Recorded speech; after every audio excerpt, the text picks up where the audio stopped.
준비하고 나 맡은 일 충성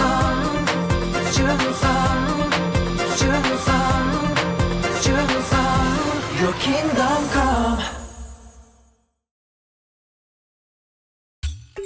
ព្រះយេស៊ូវបានមកដល់ភូមិមួយរបស់សាយូដាជាមួយនឹងពួកសិស្សរបស់ទ្រង់ដើម្បីនឹងអធិប្បាយនៅព្រះបន្ទូលពីព្រះរាជរបស់ព្រះជាម្ចាស់គ្រប់ទីកន្លែងដែលព្រះយេស៊ូវបានទៅ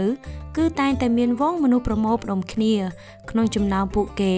មានឪពុកម្ដាយខ្លះបាននាំយកកូនតូចៗរបស់ពួកគេមកជាមួយដែរទីបំផុតព្រះយេស៊ូវបានមកដល់ភូមិពួកយើងហើយតើតើកូនយើងនាំគ្នាទៅជួបព្រះយេស៊ូវស្ដាប់ពីអ្វីដែលព្រះអង្គទ្រង់មានព្រះបន្ទូល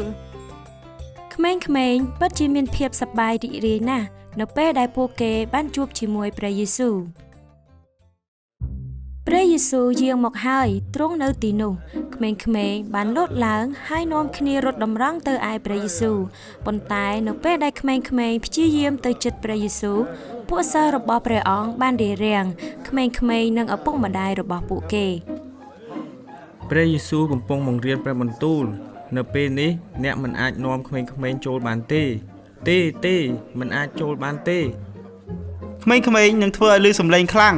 ហើយឆាវឆាវរញ៉េរញ៉ៃព្រះយេស៊ូវមិនចូលចិត្តទេសូមចេញទៅប៉ុន្តែខ្ញុំចង់ជួបព្រះយេស៊ូវព្រះយេស៊ូវបានឃើញពីអ្វីដែលអ្នកទាំងនោះកំពុងតែធ្វើដូច្នេះទ្រង់ក៏បានបន្ទោសទៅកាន់សិស្សរបស់ទ្រង់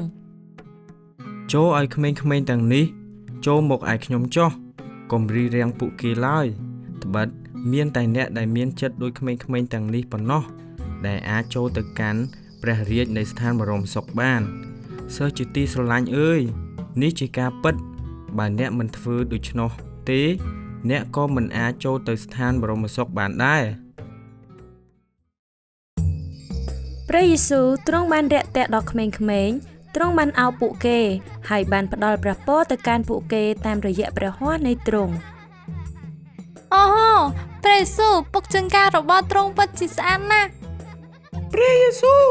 សូមទ្រង់និយាយរឿងទៀតមកបាន គ្រប់ទីកន្លែងដែលទ្រង់បានយាងទៅព្រះយេស៊ូវតែងតែរាក់ទាក់ទៅកាន់ក្មេងៗទ្រង់មិនដែលគិតថាពួកគេជាមនុស្សរញ៉េរញ៉ៃឆាវឆាវឡើយទ្រង់តែងតែផ្ដល់ក្តីស្រឡាញ់សម្រាប់ពួកគេ